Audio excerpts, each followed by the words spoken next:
चलिए दोस्तों, आज मैं आपको नदियाँ पढ़ाता हूँ जिसके अंतर्गत पूरा अपवाह तंत्र को देखेंगे कि क्या क्वेश्चन इससे आता है, क्या क्वेश्चन इससे बनता है और कैसे इसके क्वेश्चन को आप सॉल्व करेंगे।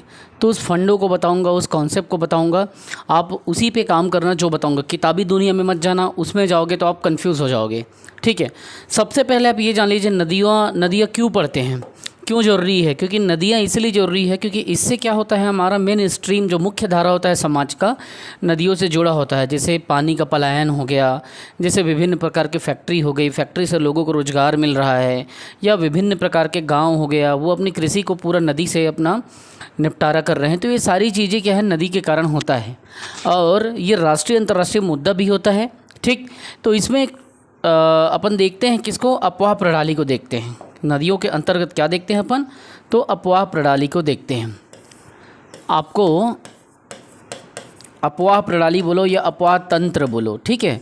तो ये क्या होता है, ड्रेनेज सिस्टम होता है। अपवाह तंत्र से आप क्या समझते हैं, देखिए एक निर्धारित जो जलमार्ग होता है, समझना बात को, कि एक निर्धारित जलमार्ग है जहाँ से पानी क्या होगा, जल का प्रवाह होगा, तो उसे क्या कहेंगे, अपवाह कहेंगे, अर्थात ड्रेनेज कहेंगे। मतलब इस स्थान से पानी बहता हुआ यहाँ तक आ रहा है, तो एक निर्धारित निश्चित, मतलब ये क्या है, मार्ग हो गया। अब यहाँ तक, इस जगह तक अगर पानी आ रहा है तो ये क्या, अपवाह हो चुका। इस सिस्टम को यहाँ से यहाँ एक निश्चित मार्ग तक पहुँचने के लिए अपवाह कहा जाएगा। इसी प्रकार का कई जल मार्ग अगर बन जाए तो बहुत सारे जल मार्ग के जाल जो होंगे उसे क्या कहेंगे, अपवाह तंत्र कहेंगे। ठीक है, तो एक जल मार्ग का जाल इधर हो गया, एक जल मार्ग का जाल इधर हो गया, एक जल मार्ग का जाल इधर हो गया, फिर यहाँ से एक इधर कुछ निकला है, कुछ इधर। तो ये जो जाल हुआ, एक कंप्लीट साइकिल को, कंप्लीट सिस्टम को फिर अपवाह तंत्र कहते हैं। तो सबसे पहले अपवाह तंत्र आप समझ गए कि एक निर्धारित जलमार्ग को क्या कहा जाता है, अपवाह कहा जाता है। जब विभिन्न प्रकार के जलमार्ग होते हैं, बहुत सारे धाराएं होते हैं, तो विभिन्न प्रकार के जलमार्ग के जाल को अपवाह तंत्र कहते हैं। ठीक, अब अपवाह तंत्र को समझना है तो अपवाह तंत्र दो कैटेगरी में बटा हुआ है। इसके दो प्रकार हैं। अपवाह जो तंत्र है इसके दो प्रकार हैं। इंडिया के संदर्भ में मैं आपको बता रहा हूँ, भारत देश के संदर्भ में अपन बता रहा हूँ आपको, भारत के भूगोल अपन देख रहे हैं। तो अपवाह तंत्र के दो तरीके हैं। एक जो तरीका है, ठीक है, वो हिमालय अपवाह तंत्र कहलाता है। ये जो पहला है, ठीक है, ये क्या कहलाता है, तो ये हिमालयी अपवाह तंत्र कहलाता है। ये पहला सिस्टम हो गया, पहला अपवाह तंत्र हो गया। जो दूसरा अपवाह तंत्र है वो क्या कहलाता है आपका, तो वो कहलाता है प्रायद्वीपीय अपवाह तंत्र कहलाता है। क्या कहलाता है ये, प्रायद्वीपीय अपवाह तंत्र। ठीक, और what are the basic differences between Himalaya अपवाह तंत्र या हिमालयन ड्रेनेज सिस्टम एंड प्रायद्वीपीय ड्रेनेज सिस्टम। हिमालयी अपवाह तंत्र होता क्या है, ये वर्ष भर जल से भरी हुई रहती है। कौन सी, पहली बात तो ये कि ये 12 मासी होती है, 12 मासी जल से भरी रहती है। ठीक, दूसरा क्या होता है, इसके जो जल होते हैं वो कहाँ से आते हैं, तो ग्लेशियर से आते हैं। जो हिमनद होते हैं ग्लेशियर, उसे पिघल से के आते हैं, ग्लेशियर से आते रहते हैं। ठीक, ये बेसिक डिफरेंस हो गया दो इसमें। तीसरा इसमें क्या होता है, ये विभिन्न प्रकार के घाटी और गार्ज का निर्माण करते हैं। मतलब 12 मासी चलते रहते हैं, तो उससे क्या होता है, बड़ा बड़ा घाटी बन जाता है ना। तो विभिन्न प्रकार की घाटियाँ प्लस गार्ज का निर्माण होता है, घाटी की तरह ही समझ लो, है ना। घाटी और गार्ज का वही, देखिए ऊपर होल रहता है, बीच में रास्ता फटा रहता है, तो गार्ज का निर्माण करता है। ऐसा सेपरेट कर देते हैं रास्ते को, है ना। देखिए ये वाला इस स्पेस जो है, ये पूरा पानी बह के आ रही है, इसीलिए जगह को पूरा रास्ता जो है घाटी के रूप में ये कन्वर्ट हो जाएगा, गार्ज बन जाएगा। ठीक है, अब ये हमने समझ लिया कि हिमालय अपवाह तंत्र की क्या विशेषता है। तो 12 मासी जल ये से भरी रहती है, ग्लेशियर से इसमें जल आते रहते हैं, घाटियाँ और गार्ज का निर्माण करते हैं।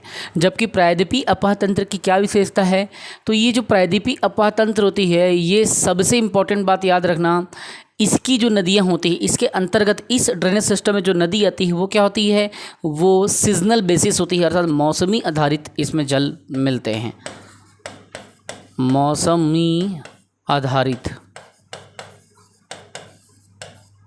आधारित जल इसमें देखने को मिलते हैं। ठीक है, दूसरा और क्या डिफरेंस अपन कह सकते हैं, ये जो जल हैं वो बारिश पर निर्भर होते हैं। ठीक, बारिश पर मुख्यतः निर्भर होते हैं। और इसका जो अपवाह तंत्र है दो तरीके से बटा हुआ है, एक पूर्वी अपवाह तंत्र में बटा हुआ है, ठीक, और दूसरा है आपका पश्चिमी अपवाह तंत्र में बटा हुआ है। एक पूर्व की तरफ बहेगा तो एक पश्चिम की तरफ बहेगा, कौन? प्रायद्वीपीय भारत की नदियाँ। तो ये बेसिक डिफरेंस है अपवाह तंत्र में। इतना क्लियर हो गया। अब अपन चालू करेंगे हिमालय अपवाह तंत्र, जो 12 मासी जल देता है, ग्लेशियर से जो आता है, घाटी का जो निर्माण करता है, अपन उसको चालू करते हैं। जब आप हिमालय अपवाह तंत्र की बात करते हो तो इसमें कुछ बड़ी बड़ी नदियाँ आती हैं, बड़ी बड़ी नदियाँ, इसी से घाटी बनता है, जैसे सिंधु नदी, गंगा नदी, ब्रह्मपुत्र नदी, ये सारी नदियाँ इसके अंतर्गत आती हैं। ठीक, अपन चालू करते हैं सबसे पहले सिंधु नदी से। अपन किससे चालू करेंगे? सिंधु नदी, इससे अपन स्टार्ट करेंगे। ठीक, आप लोगों को व्हाइट बोर्ड क्लियर दिख रहा है, डिजिटल स्क्रीन पूरा क्लियर दिख रहा है, बिल्कुल एकदम आराम से दिख रहा है, कोई दिक्कत नहीं है। तो अपन इसको सिंधु नदी को स्टार्ट करते हैं। देखिए समझिएगा, जो पढ़ाऊंगा उसे करना, किताब के चक्कर में मत रहना। सबसे पहले तो आपको ये जानना पड़ेगा कि ये कहाँ से इसका उद्गम होता है। ठीक, इसका उद्गम को पूछा जाता है कि सिंधु नदी का उद्गम कहाँ से होता है, तो तिब्बत से होता है। तिब्बत में मानसरोवर झील, मानसरोवर पहाड़ी है, तो मानसरोवर के पहाड़ से ऊपर से झील से ये इसका निकला हुआ है। और उस जगह का क्या नाम है? जिस जगह पे है सोनाख्याब नाम है वो मानसरोवर का, सोनाख्याब। तो तिब्बत मानसरोवर, तिब्बत के मानसरोवर के सोनाख्याब,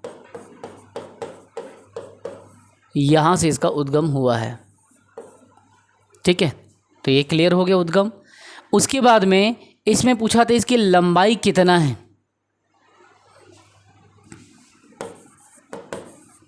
इसकी लंबाई कितनी है? तो ये है 2800 किलोमीटर। भारत में लंबाई कितनी है? भारत में तो ये 1114 किलोमीटर। तो ये दो बातें याद रखना। अगर इसकी कुल लंबाई पूछे तब आपको 2800 किलोमीटर बताना है, लेकिन जब भारत में लंबाई बोले तो 1114 किलोमीटर इसकी कुल लंबाई आपको बताना है। अब देखना, सिंधु नदी क्या करता है, पाकिस्तान के पास में चिल्लास करके एक स्थान है, वहाँ से वो प्रवेश करता है।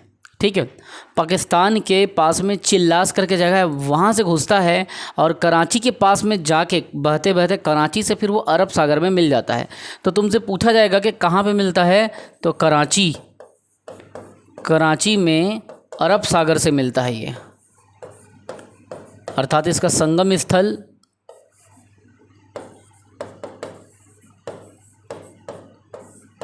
तो ये क्या आ गया, ये आपका यहाँ पे जो है ये है इसका संगम स्थल। क्या है ये? तो ये है इसका संगम स्थल। ठीक है, तो ये बात आप ध्यान में रखेंगे। तो कराची में अरब सागर में मिल जाता है, तो ये इसका क्या है, ये इसका संगम स्थल है, ये संगम स्थल। ठीक है, ये बात आप दिमाग में रखेंगे। सिंधु नदी की सहायक नदी को पूछा जाता है। सिर्फ इतना जान लो कि सिंधु नदी, अब इतना सिंधु के बारे में बेसिक जान गए, तो अब ये जान लो कि सहायक नदी कौन सा है। सिंधु नदी की सहायक नदी किसकी? तो सिंधु की। सिंधु नदी की क्या? तो हम यहाँ पे देखेंगे सहायक नदियों को देखेंगे जो उसका हेल्प कर रहा है बड़ा नदी बनाने में। ठीक, तो इसमें आपको क्या करना पड़े, JCRVS, एक ट्रिक बता रहा हूँ, इसे याद रखना। JCRVS का मतलब ये है, जे मतलब आपको क्या लिखना है, झेलम। ठीक है, सी मतलब चिनाब, र मतलब रावी, वी मतलब व्यास, और एस मतलब सतलज। ठीक है, तो JCR, VS, झेलम, चिनाब, रावी, व्यास, सतलज, सिंधु नदी की ये 5 बड़ी सहायक नदी है जो बहुत ज़्यादा क्वेश्चन में पूछा जाता है कि निम्न में से कौन सा सिंधु नदी की सहायक नदी नहीं है। तो जो नहीं है उसको आइडेंटिफाई करना, जब आपको JCR, VS पता रहेगा तब आप बता दोगे कौन सी उसकी सहायक नदी है कौन सा नहीं है। ये 5 नदियाँ संयुक्त रूप से सिंधु नदी कहलाती है। और ये कहाँ पे मिलती है तो याद रखना, ये 5 नदियाँ एक स्थान पे संगम करती है, उसका नाम है मीठनकोट। मीठनकोट के पास मिलती है तब ये सिंधु कहलाती है। ठीक है, तो ये 5 नदियाँ कहाँ पे मिलती है तो एक स्थान है मीठनकोट। खैर इतना डिटेल नहीं पूछेगा, बस जान लो कि मीठनकोट के पास मिलती है। और यहाँ से मिलने के बाद में ये सारी सहायक नदी जब मिलती है तब ये क्या कहलाती है, सिंधु नदी कहलाती है। ये क्लियर हो गया। अब देखो, इसकी सबसे बड़ी जो नदी है सिंधु नदी की, उसको समझना है आपको। तो सिंधु नदी की इन सभी नदियों में झेलम, चिनाब, रावी, व्यास, सतलज, इन सभी नदी में सतलज नदी सिंधु नदी की एक इम्पॉर्टेंट नदी है। ठीक है, तो ये आप दिमाग में रखना। सतलज नदी मानसरोवर झील के निकट जो राकस ताल है वहाँ से निकलता है मानसरोवर में, और सीप किला दर्रा के पास हिमाचल प्रदेश में वो प्रवेश करता है।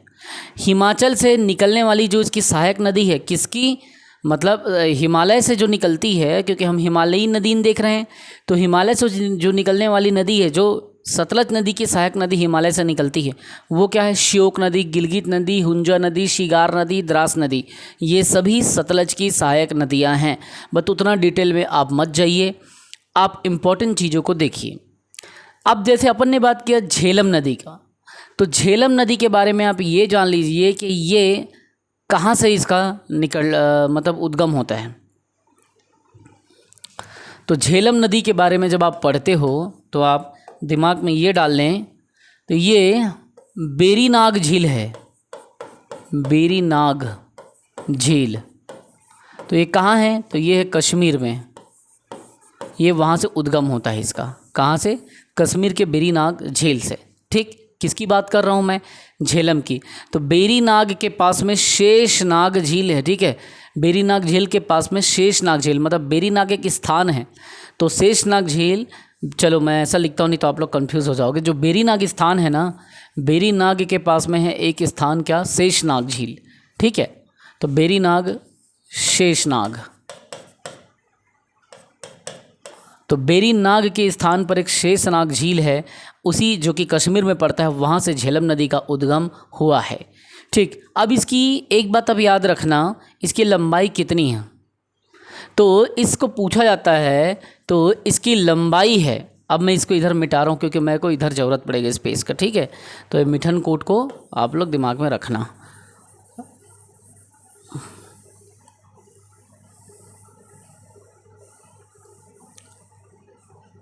अब देखो, अब हमको ये पता चल गया कि कश्मीर के बेरीनाग नामक स्थान पे शेषनाग झील से झेलम का उद्गम होता है। अब ये प्रश्न बनता है कि झेलम जो नदी है, ठीक है, उसकी कितनी लंबाई है, तो याद रखेंगे 724 किलोमीटर इसकी कुल लंबाई है।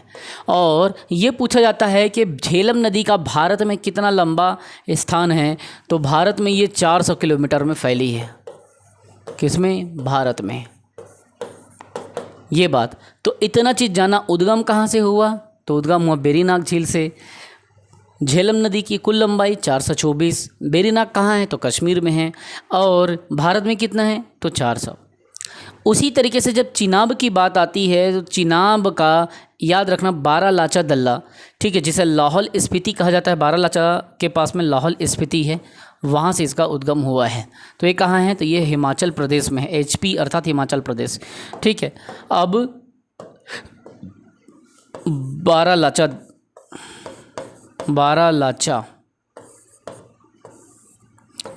के पास में क्या है, लाहौल स्पीति।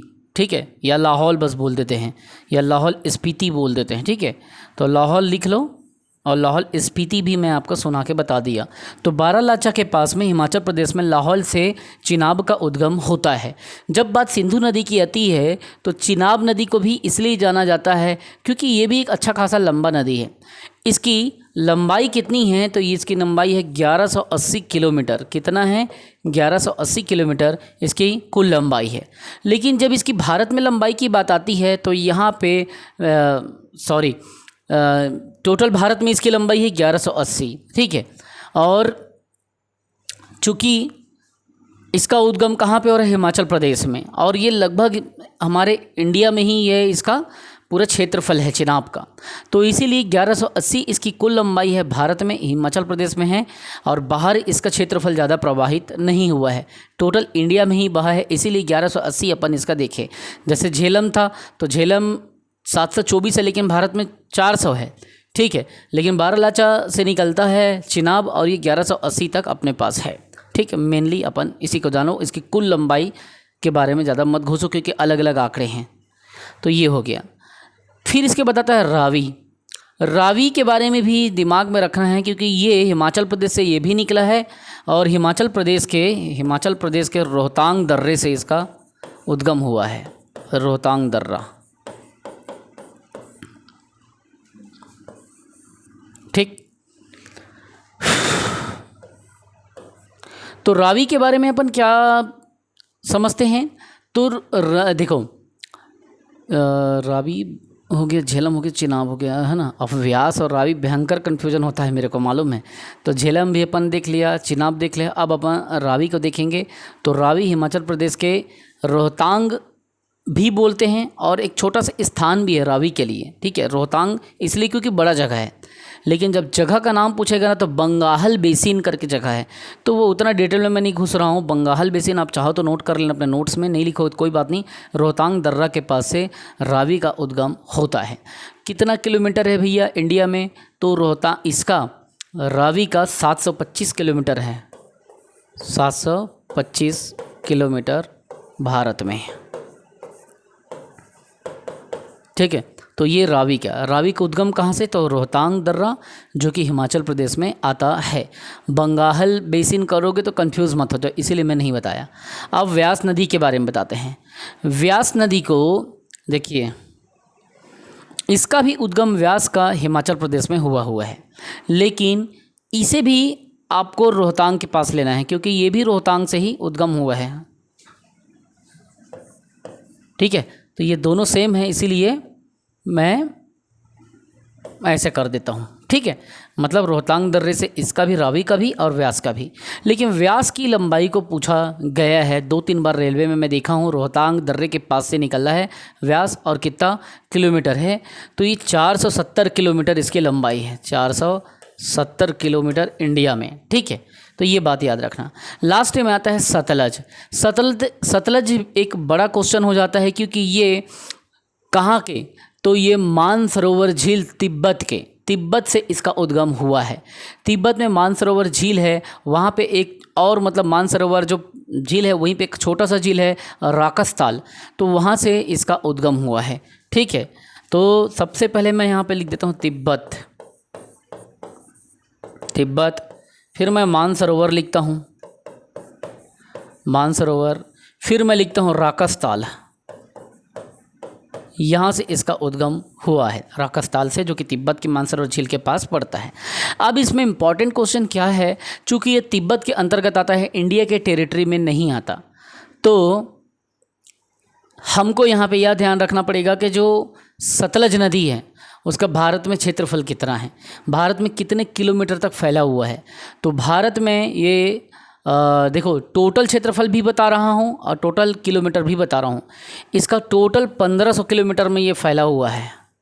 1500 किलोमीटर में मतलब पूरे तिब्बत, चीन, है ना, इंडिया, ये सबको मिला के। लेकिन भारत में कितना है? तो एक बड़ा पोर्शन भारत में है इसका। किसका? तो हमारे इस नदी का। तो सतलज नदी भारत में 1050 किलोमीटर में फैला हुआ है, 1050 किलोमीटर। जबकि पूरे अन्य देशों में अगर इसका क्षेत्रफल है तो उसको मिला के 1500 किलोमीटर। ठीक, तो ये हमको समझ आ गया कि भारत में जो सिंधु नदी की सबसे बड़ी नदी है वो कौन सी है, तो सतलज नदी है। ये क्लियर हो गया, ये दिमाग में आप रखेंगे। तो हमने सिंधु नदी का इस टॉपिक को बहुत अच्छे से हमने डील कर लिया। मैं आशा करता हूँ, मैं उम्मीद के साथ में पूरा मुझे भरोसा है अगर आप इसको रिवीजन करेंगे तो ज़रूर इससे क्वेश्चन आएगा और अलग से कहीं फंसने की ज़रूरत नहीं है। सारा कुछ आपका सिंधु का क्वेश्चन यहीं से आएगा, इतने में पूरा सिंधु नदी का क्वेश्चन आपका सॉल्व हो जाएगा। लेकिन हाँ, आप ईमानदारी से करेंगे तब। अगर आप बेईमानी करेंगे तो ये आपका खुद के साथ में बेईमानी होगा, ये मेरे साथ में बेईमानी नहीं होगा। ठीक है, तो हमने क्या किया, हमने हिमालय से अफवाह होने वाली सिंधु नदी को बहुत ज़बरदस्त तरीके से डील किया, उसकी एक एक सहायक नदी को देखा, और सबसे बड़ा सहायक नदी जो सिंधु नदी का है वो क्या है, तो सतलज नदी है, जिसका इंडिया में 1050 किलोमीटर क्षेत्रफल है। तो ये मैं इसको किस हिसाब से बता रहा हूँ, तो मैं इसको बता रहा हूँ टोटल किलोमीटर में। ठीक है, हालांकि चिनाब नदी को देखो, चिनाब नदी उससे भी ज़्यादा, चिनाब नदी 1180 बहती है यहाँ। ठीक है, लेकिन कुल क्षेत्रफल में जब इसका आप देखोगे तो कुल क्षेत्र में सबसे बड़ा सहायक नदी इसी को लिया जाता है। हालांकि भारत में चिनाब ज़्यादा क्षेत्रफल में फैला है, भारत में 1180 किलोमीटर में फैला हुआ है। ठीक है, तो वैसा कंफ्यूज वाला क्वेश्चन नहीं पूछा जाता है, सीधा पूछेगा इसका उद्गम कहाँ से हुआ है, इस नदी की कितनी क्षेत्रफल है, बस इसी को पूछेगा। वो भ्रमित वाला क्वेश्चन नहीं पूछता है। कुल नदियों में जब इसका देखोगे तो सबसे ज़्यादा क्षेत्रफल इसका पड़ता है, लेकिन इंडिया में जब देखोगे तो 1050 किलोमीटर हो जाता है। लेकिन इंडिया में प्रवाह में देखोगे तो सब चिनाब नदी का 1180 आ जाता है। ठीक है, तो बस वही सब चीज़ें दिमाग में ध्यान में रखना है, और यही डाटा को और ये उद्गम स्थल को इसको देखना है, और आपको ये चीज़ को याद रखना है। सबसे बढ़िया यहाँ से क्वेश्चन पूछा जाता है सिंधु नदी का, यहीं से पूरा सिंधु नदी का डाटा क्लियर आपका होगा।